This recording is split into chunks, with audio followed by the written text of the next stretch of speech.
pertama saya persilahkan kepada fraksi PDI Perjuangan. Silakan. Terima kasih pimpinan, Pak Menteri dan jajaran. Ini Kementerian ATR BPN ini paling keren saya kira ini. Kalau kita RDP Pak penuh nih ruangan dengan orang Kementerian ATR BPN. Ya. Di Zoom juga ada banyak. Saya kira tapi juga saya kira perlu ditimbangkan efektivitasnya ya. Karena di luar juga banyak, di sini banyak. Mudah-mudahan ini betul-betul bisa mempercepat tugas teman-teman semua di Kementerian ATR BPN. Yang kedua Pak Ketua, seperti yang Anda sampaikan tadi, ini tadi saya sudah mencatat benar soal progres per kuarter ini. Tadi disampaikan bahwa untuk Q1 itu yang paling tinggi itu di peta bidang tanah PTSL itu capaiannya 12,6%. Jadi kalau secara rata memang tentu ini ada persoalan kalau hanya melihat angka ini. Oleh karena itu kami ingin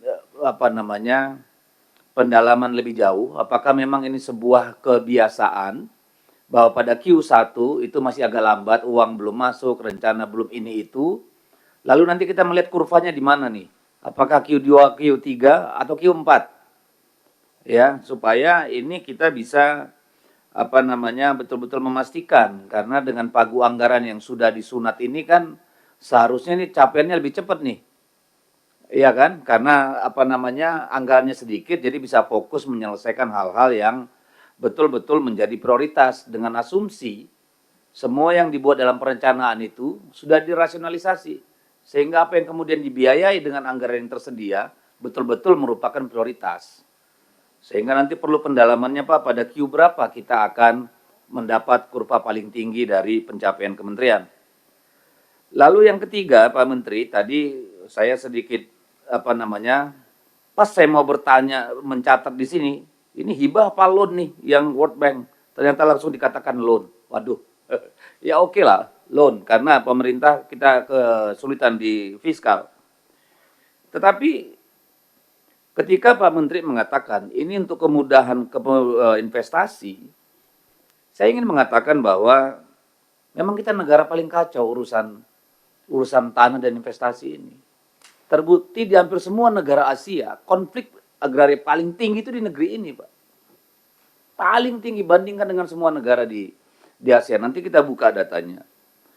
Tetapi saya ingin sampaikan, investasi itu datang kalau ada kepastian hukum, Pak. Tanpa kepastian hukum, nggak ada investor mau taruh uang di sini. Siapa yang mau datang ada ketidakpastian?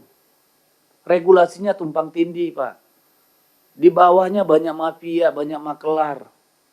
Jadi kita minjem ini, nanti untuk investasi, rakyat dikorbankan, belum tentu juga ngundang investasi yang banyak, Pak. Akhirnya orang-orang kita juga yang makan di barang ini. Seringnya kan begitu. Kalau kita lihat misalnya luasan sawit pertambahan kebun sawit dengan luasan pemberian hak ulayat tanah adat bagi masyarakat, itu kayak seperti kura-kura lawan kuda Arab, Pak. Nggak sebanding. Jadi saya mohon juga Pak Nusron, di era Bapak ini, tolong diseimbangkan antara ini untuk kemudahan investasi juga dengan jaminan, Pak, terhadap hak masyarakat, Pak. Harus ada keseimbangan, Pak. Jadi kalau dalam konteks ini saya minta agar kalau bisa Kementerian Agraria mendorong, Pak, pemerintah daerah untuk mengajukan tanah ulayat dan tanah adat itu, Pak. Bantulah, jangan nunggu dari bawah, Pak. Pemda itu nggak peduli, Pak. Tolonglah didorong, kita kan punya kantor di daerah, Pak. Supaya ada percepatan juga untuk pengajuan hak-hak itu. Karena apa, Pak? Potensi ledakan sosial kita dengan pertambahan populasi terus-menerus, tetapi tanah semakin mengerut, Pak. Ini suatu saat akan jadi ledakan berdarah-darah di Republik ini, Pak. Jadi tolong ada keseimbangan antara investasi dengan hak masyarakat. Tolong kita dorong itu juga, Pak. Ya. Saya berharap karena ini loan artinya apa? Akan dibayar oleh negara. Dibayar oleh negara siapa? Berarti rakyat yang bayar. Yang diuntungin bisnisnya, tapi rakyatnya ikut ngebayar loan-nya ini kan Pak.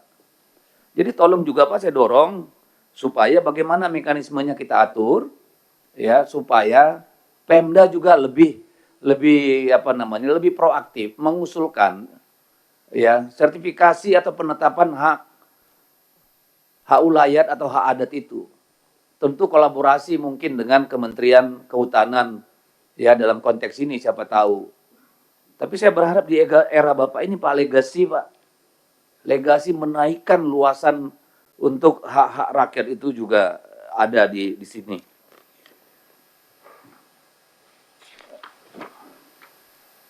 Ini kalau saya lihat kan di sini hingga tahun 2025 itu baru 56 sertifikat hak pengelolaan HPL. Ya. Dari 18 kesatuan masyarakat hukum adat, Pak. Padahal puluhan juta hektar tanah kita ini dimiliki korporasi dan perorangan. Kan ini kita sadis nih sama rakyat sendiri, Pak. Bukan Pak Nusron, Pak. Orang-orang sebelum Bapak, Pak. Perilaku kekuasaan sebelum hari ini itu yang menyumbang, Pak. Nah, saya ingin membuka, Pak, untuk sekedar data dari Konsorsium Pembaruan Agraria, Pak, tahun 2023 akhir. Saya kira semua insan agraria di sini sudah paham, Pak. Di akhir tahun 2023, ada hampir 3.000 letusan konflik, Pak. 2.939 tepatnya, Pak. Di seluruh Indonesia. Mencakup 6,3 juta hektar lahan dan 1,759 juta keluarga korban, Pak. Ini selama era pemerintahan Jokowi. 2015 hingga 2023, Pak. Ya. Ini 90% nggak kelar-kelar nih urusan, Pak. Jadi kita lihat di sini, Pak. Ya. Ada proses kriminalisasi sebanyak 2.363 kasus, Pak. Selama rentang waktu 9 tahun itu. Ini keluarga terdampaknya Pak hampir 2 juta orang. Saya berharap Pak ini bisa kita tuntaskan Pak. Satu persatu. Sembari kita menyelesaikan ke depan, tapi yang di belakang ini tanggung jawab kita juga Pak. Ini tanggung jawab pemerintah Pak. Tanggung jawab gedung ini juga Pak. Menyelesaikan persoalan-persoalan rakyat ini. Saya tidak anti bisnis Pak. Tapi kita juga jangan anti menyelesaikan masalah rakyat. 2 juta orang, 2 juta keluarga Pak. Bayangkan berapa juta orang itu. Jadi disinilah saya kira peran pentingnya Kementerian Agraria sebagai sebagai integrator Pak. Ya dengan Kementerian Kehutanan, dengan Kementerian apa lagi itu, Pertanian. Saya kira di sini peran pentingnya Pak. Dengan Kementerian Dalam Negeri dalam konteks pengelolaan agrarianya. Saya kira ini juga Pak penting. Ya, supaya betul-betul menjadi perhatian. Saya sangat berharap nih pada Pak Menteri. Pak Menteri sebagai orang yang tahu hiruk pikuknya masyarakat di bawah sebagai anggota DPR bertahun-tahun, Pak. Saya kira harus memberikan sesuatu yang berbeda dan saya kira itu bukan harapan yang berlebihan supaya persoalan-persoalan rakyat ini diselesaikan.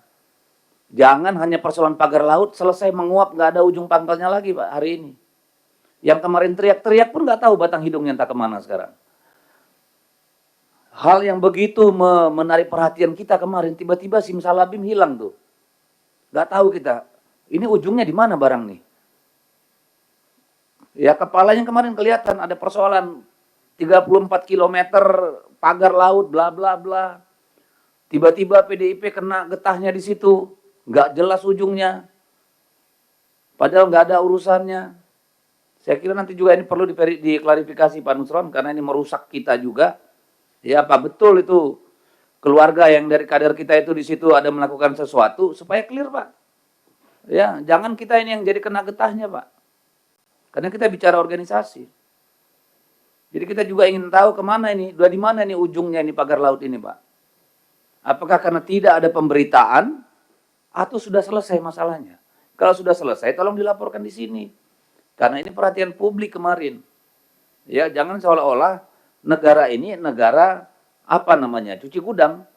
Ada kasus ribut, habis itu lempar ke gudang belakang, lupakan semua. Kapan kita belajarnya? Lagi-lagi ini bukan Pak Nusron sebagai personal. Ini soal bagaimana kita mengelola negara. Apa kayak begini kita? Tiap ada masalah, hilang karena masalah baru, bukan karena kita selesaikan. Kan begitu nih, Pak Nusron. Saya kira begitu, pimpinan. Terima kasih.